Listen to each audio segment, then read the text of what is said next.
লাগছে আমাদের। সুদীপ চলে এসেছে, সুদীপকে দেখো। আর এদিকে আমাদের hello everyone, good morning, welcome back to my channel. এই দেখো সকাল সকাল আমি ব্লগটা স্টার্ট করলাম ঘুম থেকে উঠেই। এখন একটু ঘরের বাইরে এসে বসছি, আর সামনেই একটা ছোট্ট পুকুর, বেশ ঠান্ডা ঠান্ডা ওয়েদার, বেশ ভালো লাগছে। আর বাকিরা এখন ভিতরে বসে কেউ মেহেন্দি করছে। আর আমাদের সকাল সকাল ব্রেকফাস্টও হয়ে গেছে, তোমার পাউরুটি আর চা। যাই হোক, আর এখন কোন জায়গাটায় বসছি দাঁড়াও, ব্যাক দেখো পেছনটা এরকম পুকুর, পেছনে এরকম মাঠ। চলো ওরা কি করছে না করছে ওরা দেখে নিই। আর আজকে সারাদিন অনেক কাজ, কারণ আজকে থেকে তো সমস্ত রিচুয়ালসগুলো স্টার্ট হবে। আইবুড়ো ভাত আছে, তারপরে তোমার রাত্রিবেলা মেহেন্দি অনুষ্ঠান আছে। তো পরপর সমস্ত কিছু তোমরা দেখতে থাকো। এই দেখো এখানে তোমার এরকম পুকুর, পুকুরের পরে মানে একদমই বাড়ির সঙ্গে একদম লেগে আছে এই পুকুরটা। তারপরে তোমার এরকম পেছনে এরকম মাঠ, কি সুন্দর না পরিবেশটা সকাল সকাল। এখন আমি একদম ফ্রেশ হয়ে রেডি হয়ে নিয়েছি, স্নান টান করে নিয়েছি, কারণ একটু যাব কাঁথি, কাজ আছে। আর একজন এখন বসে মেহেন্দি করছে, ওর মেহেন্দির কাজ পুরো কমপ্লিট। এই দেখো কালকে ডান হাতটা করে দিয়েছিলাম রাত্রিবেলা, আর বাম হাতটা সকাল সকাল ঘুম থেকে উঠে স্নান টান করে মেহেন্দি করতে বসে। আর এখন সকাল 8টা বাজে। আর একজনকে দেখো কে বলছে বৃষ্টি হবে, কে বলছে। আর ব্রেকফাস্ট করে নিয়েছি, ব্রেকফাস্ট করে এই যে সব বসছে। এখন আবার কাঁথি বেরিয়ে যাব, একটু কাজ আছে, কাজগুলো কমপ্লিট করে তারপর সারাদিন আইবুড়ো ভাত, রাত্রেবেলা মেহেন্দি অনুষ্ঠান, কত কিছু। মেহেন্দিটা কি সুন্দর করে করেছে দেখো। কোনে কি তুই এত সুন্দর করে মেহেন্দি করে দিচ্ছিস? সুন্দর বলিস না, এক্ষুনি কোণে রেগে যাবে। ওর মেহেন্দিটা আমি আর মৌ কেউই রাজি হইনি যে তুই মেহেন্দি আর্টিস্টকে দিয়ে মেহেন্দি করা, ও রেগে গেছে। সত্যি মা, বিয়েতে মেহেন্দি আর্টিস্ট থাকলে আমরা একটু এনজয় করতে পারবো। মেহেন্দি করে দিস, আমার সময় করে দিবি না। আসলে আমরা একটু রেস্ট নেবো, নাচ করবো। তো এখন বাড়ি থেকে মানে পূজার বাড়ি থেকে বেরোলাম কাঁথি যাবো বলে। আর দেখো এখন প্যান্ডেলের কাজ চলছে, এখনো আজকেই প্যান্ডেলটা ছেড়ে দিবে কমপ্লিট করে। শোনাই এসো, দেখো এখনো কাজ চলছে চারদিকে, আর আজকেই কাজগুলো সমস্তটা কমপ্লিট হয়ে যাবে। বৃষ্টি শুরু হয়েছে, তাড়াতাড়ি করে আয়। তবে বৃষ্টি হবে না বেশিক্ষণ।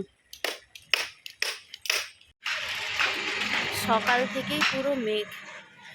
থেকেই পুরো মেঘের অবস্থা খারাপ। তো হালকা হালকা আবার বৃষ্টিও পড়ে যাচ্ছে, জানি না কি হবে।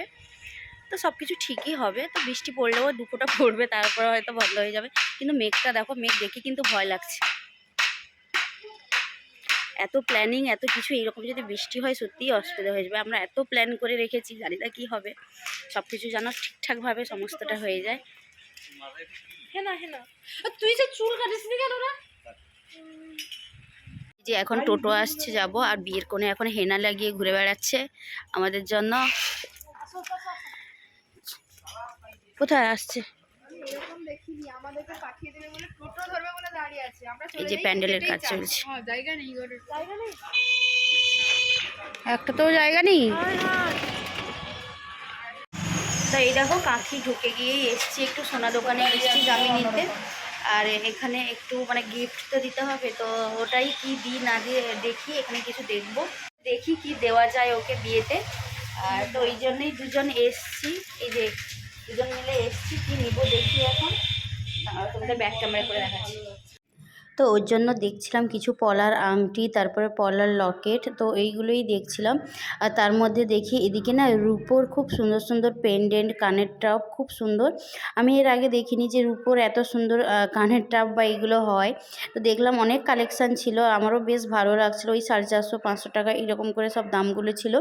আর এর মধ্যে তোমার আমার এই যে লকেটটা দেখছো, এই লকেটটা খুব পছন্দ হয়েছে। আর একটা ময়ূরের মতো ডিজাইনের একটা পোলার আংটি পছন্দ হয়েছে। তো এইগুলো তোমার ওই 2300-2500 মানে এইরকম করে, এইরকম প্রাইসের মধ্যে মোটামুটি হয়ে যায়। আর গিফট পারপাসে জিনিসগুলো সত্যিই খুবই সুন্দর আর হালকা ওয়েটের। এখানে বেশ ভালো ভালো গয়নার কালেকশান থাকে, তো ভাবলাম তোমাদের সঙ্গে একটু শেয়ার করে দিই। এখানেও আংটিগুলো দেখছিলাম, আংটিগুলোও খুব ভালো ছিল। সমস্ত কাজবাজ কমপ্লিট হয়ে গেছে।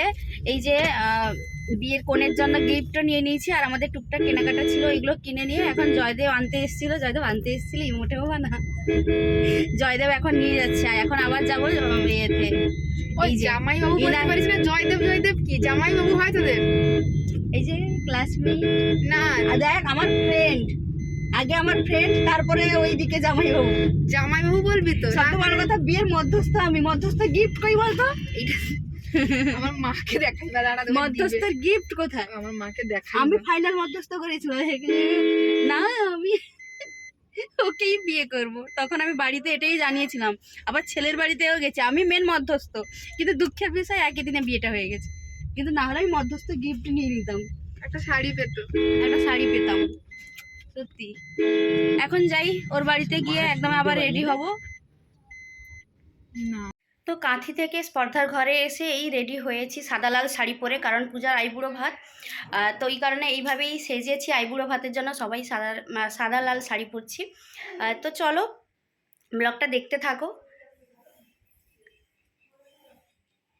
তো দেখো এদিকে আমিও রেডি, এদিকে সোনাইও রেডি। সোনাইও সাদা লাল শাড়ি পরে নিয়েছে, আর একজন রেডি হয়ে নিচে চলে গেছে। তো চলো দেখি। আর এখন আমরা যে কিসে যাব সেটাই ভাবছি।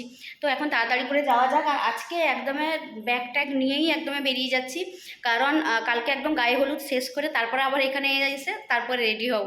তো এই কারণে একবার বারবার এত যাতায়াত করা তো সম্ভব নয়, এই কারণে একদম সমস্তটা গুছিয়ে নিয়ে একদম চলে যাচ্ছি আজকে পূজার বাড়িতে। পূজা দেখলেও খুশি হবে। এই দেখো ফাইনালি এখন বাড়ি থেকে বেরিয়ে যাচ্ছি, মানে স্পর্ধার বাড়ি থেকে বেরিয়ে যাচ্ছি। আর তো এখন যাওয়া যাক, কিসে যাব এখন ওটাই চাপে পড়েছি। আর সত্যি বারবার করে যাতায়াত করা না। আর এই দেখো এটা একটা ডিজাইনার ব্লাউজ, অনেক দিন থেকে বানানো ছিল, আর এইবারই পরলাম এটাকে ফার্স্ট টাইম। আর তার সঙ্গে এরকম একটা সাদা লাল শাড়ি পরে দিয়েছি। দেখো তো এই সাদা লাল শাড়ির সঙ্গে এই ব্লাউজটা কেমন ম্যাচ করেছে। ব্লাউজটা অ্যাকচুয়ালি না আমার অনেক দিন আগে আমি একজনের কাছ থেকে কাস্টমাইজড করিয়েছিলাম। ওই তোমরা ফেসবুক পেজও আছে আকাশ লীনা বলে, তো ওখান থেকে আমি এই ব্লাউজটা কাস্টমাইজড করিয়ে নিয়েছিলাম। আর আমার তো ভীষণ পছন্দ হয়েছে, আর অনেক আগে নেওয়া হয়েছিল কিন্তু পরা হয়েছিল না। আর এই সাদা লাল শাড়িটার সঙ্গে খুব সুন্দরভাবে যাবে, ওই কারণে পরে নিয়েছিলাম। তো তারপরে আমরা সবাই মিলে বেরিয়ে পড়েছিলাম, আর জয়দেব আমাদেরকে ছেড়ে দিয়ে এসেছিলো পূজার বাড়িতে।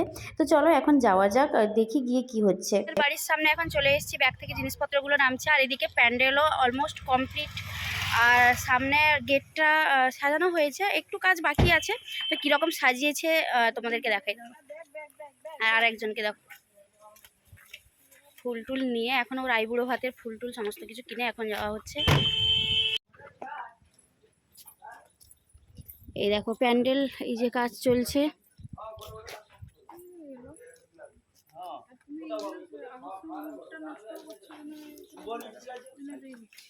ওই বাবারে, তুই এরকম করে মুডটা খারাপ করছিস কেন?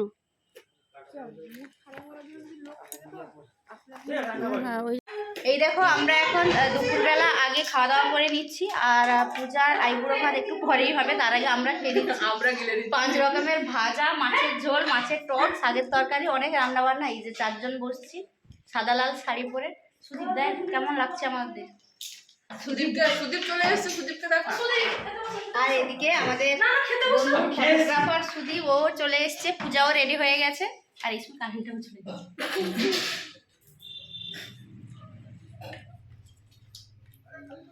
আমাদের কথা বলে